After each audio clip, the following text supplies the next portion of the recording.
Recently जो मैं travel कर रही थी उस पे my cousin, two cousins of mine are married to each other, उस पे मैंने एक बहुत अच्छी चीज़ देखी जो कि कम देखने को मिलता है आजकल के बच्चों के साथ। पेरेंट्स बहुत कोशिश करते हैं लेकिन दौर भी बदल चुका है, आदत भी बदल चुकी हैं, शायद कुछ इक़दार भी बदल चुके हैं और कुछ चीज़ें जो है वो इतनी आसान नहीं होती हैं इम्प्लीमेंट करना। और उसमें से एक होता है बच्चों को एक तो स्क्रीन से, टैबलेट से दूर रखना, और दूसरा ये वक्त पे उनको सुलाना। I see children under the age of 13, 13 साल से कम उम्र के बच्चे भी मैं देखती हूँ कि वो रात को 10-11 बजे तक जाग रहे होते हैं, even though they have to go to school in the morning. And I understand कि पेरेंटिंग बहुत मुश्किल काम है, but it made me realise, एक तो खुशी तो मुझे बहुत हुई ये देख के that 7:30 sharp my cousins children have to be in bed, ताकि मैक्सिमम वो 8 बजे तक सो चुके हों। सो दे आर गिवन खाना अराउंड 6:45 के करीब, 6:45-7 के दरमियान, and then they eat, and then 7:30 they have to go, they have to brush their teeth and they have to get into bed, ताकि 8 सवा 8 तक सो चुके हों, because they wake up at 5:30 in the morning. 5:30 बजे उठते हैं, 6:20 पे उनकी बस आ जाती है। This is Dubai that I am talking about. बहुत सारे शहरों में, बहुत सारे ममालिक में बहुत अर्ली टाइम होता है बस के पिकअप का। स्कूल्स चूँकि शुरू हो जाते हैं अक्सर 7:30 पौने 8 बजे के करीब, और राउट्स लंबे होते हैं। But the reason why it made me very happy was because यही टाइम होता है कि आप बच्चों की एनर्जीज को कंजर्व करें। बिकॉज आप देखें जिंदगी में हम अपने आप को, अदर देन दोज पीपल, उन लोगों के अलावा जो बहुत डिसिप्लिन तरीके से, इसलिए नहीं क्योंकि बचपन में हुआ था, बड़े होने के बाद भी कुछ लोग जो है वो एफर्ट करके जो है अपनी नींद की रूटीन को रेगुलराइज करते हैं, अगर कर सकते हैं तो। बिकॉज जिस घर में छोटे बच्चे हों या बुजुर्ग हों या काम की जिम्मेदारी ज़्यादा हो, इतनी आसान चीज़ ये नहीं होती है। But the reason why I am bringing this up is के रेस्ट एंड स्लीप दोनों। रेस्ट करने का मतलब भी होता है स्क्रीन भी सामने नहीं है, काम भी कोई नहीं कर रहे, लिस्टें भी कोई नहीं बना रहे, just putting your legs up, just sitting on a chair, सिर्फ एक कुर्सी पे बैठ के अपने आप को थोड़ा सा वक्त देना बहुत ज़रूरी है। कभी कभी लेट जाना, नींद ना भी आए, हम कहते हैं ना नींद नहीं आ रही थी इसलिए उठ के मैंने फलाना चीज़ करनी शुरू कर दी, वेदर वो काम हो या वेदर वो फ़ोन को इस्तेमाल करना हो, वेदर वो स्क्रोलिंग हो या वेदर वो कोई प्रोजेक्ट हो, whatever it may B.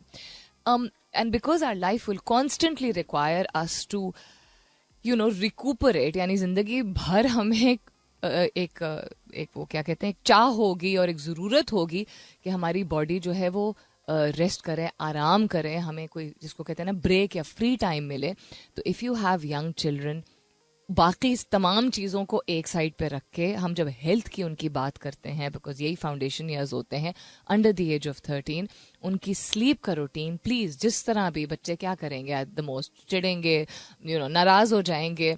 And I know बच्चों की नाराज़गी is not something that parents like necessarily nowadays, but you have to make an effort to have your kids in bed. अगर आपको ये लगता है कि उनके स्कूल का रूटीन ऐसा है कि वो स्कूल से ही लेट आते हैं, फिर वो बहुत सारे बच्चे जो है वो फुटबॉल या क्रिकेट खेलने जाते हैं, फिर होमवर्क ज़्यादा होता है, कुछ स्कूल्स का निज़ाम ऐसा है कि स्कूल के प्रोजेक्ट्स वगैरह ऐसे हैं। So I am not saying 7:30 is the deadline. I am just saying कि them sleeping as early as possible is very important, because my cousins, both of them, they said कि 9 घंटे उनके किसी तरह हम कोशिश करते हैं 8 से 9 घंटे से कम ना हो उनकी नींद, which is fantastic. Even on the weekend, even छुट्टियों में जब उनकी वेकेशंस विंटर में हो गई थी, a few days after we went, तो और इवन वीकेंड पे उनकी एक डेडलाइन होती है कि 10 बजे के करीब दे आर टोल्ड कि भाई you have to start going towards bed.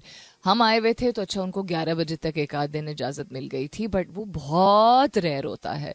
सो जो पेरेंट्स ये कर पाते हैं उनको प्लीज़ अप्रिशिएट कीजिए, अपलॉड कीजिए। जो नहीं कर पाते हैं उनको तनकीद का निशाना ना बनाइए, बिकॉज आप और मैं अच्छी तरह समझते हैं कि नींद और रेस्ट कितनी ज़रूरी चीज़ होती है।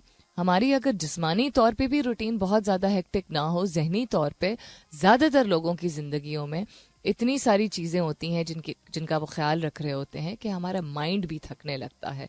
And your mind will get rest when you sit down and give yourself that break. So the मफहूम and the thought of the day is that जहाँ रेस्ट और स्लीप इज़ नॉट समथिंग जो कि एक privilege हर एक के पास है। अगर आपके पास ये प्रिविलेज है या नहीं भी है, अपनी ज़िंदगी की एक बहुत ज़रूरी चीज़ आप इसको समझें, एक काविश कीजिए इस चीज़ की तरफ, मेहनत कीजिए कि आप किसी तरह अपने आप की भी, अपनी भी नींद पूरी कर सकें और बकिया आपके घर वाले जो हैं उनकी भी नींद की रूटीन बना सकें। यस, हल्ला गुल्ला ज़िंदगी एंजॉय करना ये सब ज़रूरी है, लेकिन एक पॉइंट आता है कि आपकी बॉडी फिर बोलने लगती है और तरीक़ों से बोलने लगती है, इमोशनली, फिजिकली, फाइनेंशियली, सोशली इतनी ज़्यादा डिमांड्स आगे बढ़ जाती हैं कि अगर प्रीवियस ईयर्स में हमने ख्याल नहीं रखा होता है तो it starts showing and we are not that healthy any more. Immunity system और क़ुव्वत मदाफ़ियत को भी बेहतर बनाने का सिर्फ खाने पीना और वर्जिश is not enough. Rest and sleep has to be priority. This is Mira FM 107.4.